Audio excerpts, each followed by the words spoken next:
भारत गौरव आचार्य श्री पुलक सागर जी गुरुदेव के प्रवचन और लेटेस्ट धार्मिक भजन व कार्यक्रम निशुल्क देखने व सुनने के लिए हमारे YouTube चैनल जीन शरणम मीडिया को आज ही सब्सक्राइब करें और सबसे पहले देखने के लिए बेल आइकन पर क्लिक जरूर करें। अदालत में पेश किया गया, अदालत लगी है। न्यायाधीश महोदय ने कहा कि इस धर्म ग्रंथ पर हाथ रख कर के कसम खाओ कि जो भी बोलूंगा सच बोलूंगा, सच के सिवा कुछ नहीं बोलूंगा। राष्ट्रपति महोदय थोड़े से सकुचाए। उन्होंने कहा कि न्यायाधीश महोदय, मैं इस धर्म ग्रंथ पे हाथ नहीं रख सकता। तो इसका मतलब तुम झूठ बोलना चाहते हो? नहीं, मैं झूठ भी नहीं बोलूंगा, लेकिन इस धर्म ग्रंथ पर अपना हाथ नहीं रखूंगा। न्यायाधीश महोदय ने कहा, यहां की परंपरा है कि आपको अपनी बात रखने से पहले शपथ उठाना पड़ेगी। उन्होंने कहा कि मुझे माफ करें, मैं ये शपथ नहीं ले सकता। तुमको समस्या क्या है? क्यों हाथ नहीं रखना चाहते हो? उन्होंने कहा कि जहां तक मेरा मानना है, सच बोलने के लिए कसम खाने की जरूरत नहीं पड़ा करती है। कसम वही खाते हैं जो झूठ बोला करते हैं। कसम कमजोरी है, शपथ कमजोरी है। जिसके भीतर कमजोरियां हैं वो कहता है मैं भगवान की कसम खा के बोल रहा हूं। इतना डर क्यों रहे हो? सच बोलने में कसम खाने की जरूरत क्यों पड़ रही है? सत्य तो स्वभाव होना चाहिए, सत्य तो हमारे संस्कारों में होना चाहिए, सत्य तो हमारी आदत में होना चाहिए, सत्य तो हमारा जीवन होना चाहिए। उन्होंने कहा कि न्यायाधीश महोदय, सच बोलने के लिए कसम खाने की क्या जरूरत है? बोले नहीं, फिर भी हाथ तो रखना पड़ेगा। उन्होंने कहा कि मैं नहीं रख पाऊंगा। आखिर ऐसी क्या बात है? बोले बात यह है कि मैंने अपने बचपन में एक बार झूठ बोला था। पूरी जिंदगी में एक बार झूठ बोला है, अपने वो भी बचपन में। और जब मैंने झूठ बोला तो मेरी मां ने मेरे गाल में इतने जोर से चांटा मारा था, उस चांटे की आवाज आज भी मेरे कानों में गूंजती है। इतनी जोर से चांटा मारा था, 5 उंगलियां उछलाई थी मेरे गाल में। और उस दिन मेरी मां ने कहा था, मैं बिना बेटे की जिंदगी गुजारना पसंद करूंगी, लेकिन झूठे बेटे की मां कहलाना पसंद नहीं करूंगी। कोई ये कहे कि तुम्हारा बेटा झूठ बोलता है, इससे अच्छा तो मैं बांझ का जीवन जी सकती हूं, लेकिन झूठे की मां कहलाना पसंद। बस वो शब्द मेरे सीने में चुभ गया कांटे की तरह। मजिस्ट्रेट महोदय, मुझे गाल में जो चांटा पड़ा उसका दर्द नहीं हुआ। कोई मां अपने बेटे से कहे कि तुझसे अच्छा तो मैं बांझ कहलाना पसंद करती हूं, ऐसे बेटे का जीना फिर बेकार हो जाया करता है। ऐसे बेटे का जीवन व्यर्थ हुआ करता है। और उस दिन से मैंने सौगंध ले ली कि मां, गला कट जाए तो कट जाए, अबे तेरा बेटा जिंदगी में कभी झूठ का सहारा नहीं लेगा। ध्यान रखिए। और वो राष्ट्रपति कोई और नहीं, अमेरिका के राष्ट्रपति इब्राहिम लिंकन बन करके खड़े हो जाया करते हैं। उन्होंने कहा मैं जिंदगी में कभी झूठ नहीं बोलूंगा।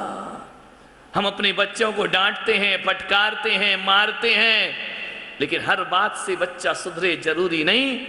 इब्राहिम लिंकन ने कहा कि चांटे की दर्द से ज्यादा मुझे उनके शब्दों का दर्द हुआ कि मेरी कोई मां कह दे कि तुझसे अच्छी मैं निपूती रहूं, उसका बेटा होना व्यर्थ है। उस औलाद का ध्यान रखना। कोई मां कह दे कि मैंने तुझे जन्म क्यों दिया है, इससे बड़ी मां कभी नहीं कहती अपने बेटे से कि मैंने तुझे जन्म कब दिया।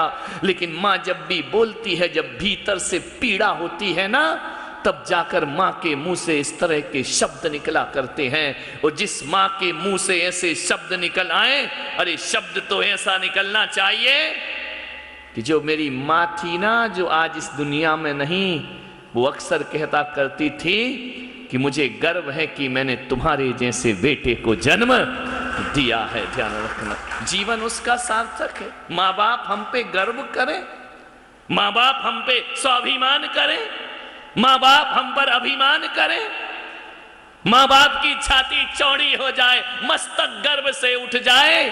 ऐसा व्यवहार औलाद का होना चाहिए अपने जीवन में। ऐसा औलाद मत, ऐसा जीवन मत बनाओ कि माँ बाप को अपना माथा झुकाना पड़े। ध्यान रखिए, आपने कुछ ऐसा किया है माता पिता के लिए? क्या किया है गर्व से झुका सके? तुम्हारी मां, तुम्हारे पिता ये कह सकते हैं कि हर जन्म में मुझे ऐसा बेटा मिलना चाहिए? सोचिए, विचार करिए। कह सकते हैं भगवान से जाके कि हे परमात्मा, हर जन्म में मेरा बेटा बने और हर जन्म में मैं इसकी मां बनूं? कोई मां कह सकती है? विचार करिए।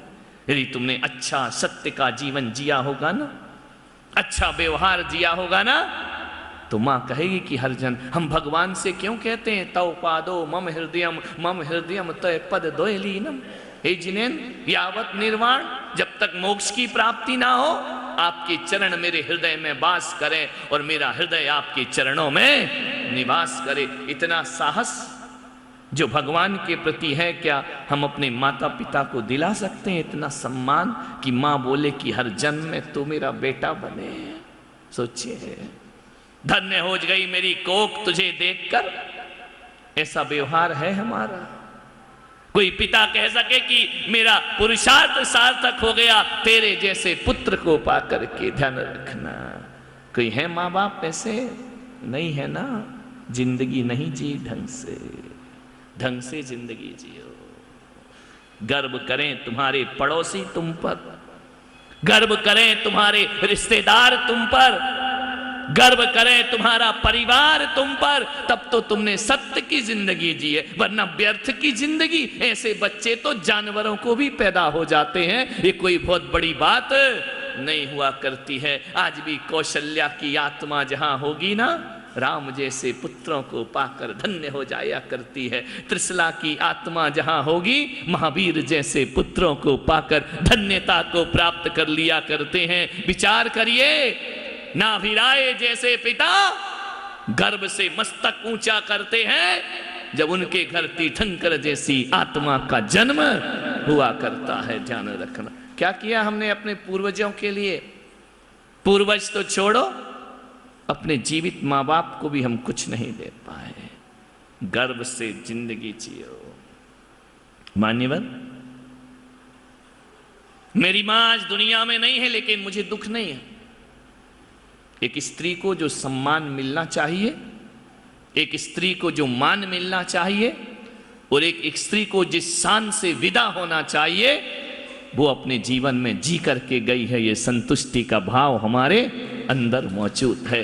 कहीं हाथ नहीं फैलाया, अपनी शान में जी। जो लोग परिचित थे, शान से जी और शान से विदा हो गई। ध्यान रखना, मैंने उसे लेटे लेटे विदा नहीं कराया, मैंने उसे संतों की भांति बैठे बैठे विदा कराया है। ध्यान रखिए, जिंदगी उसका नाम होता है। संतों के भांति जियो, संतत्व के भांति जियो।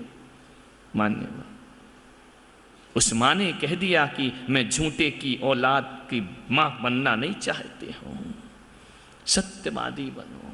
अब्राहम लिंकन ऐसे राष्ट्रपति हुए अमेरिका के इतिहास में। एक गरीब घर में पैदा हुए, निर्धन के घर में पैदा हुए, कुछ नहीं था उनके पास, लेकिन उन्होंने ऐसी जिंदगी जी।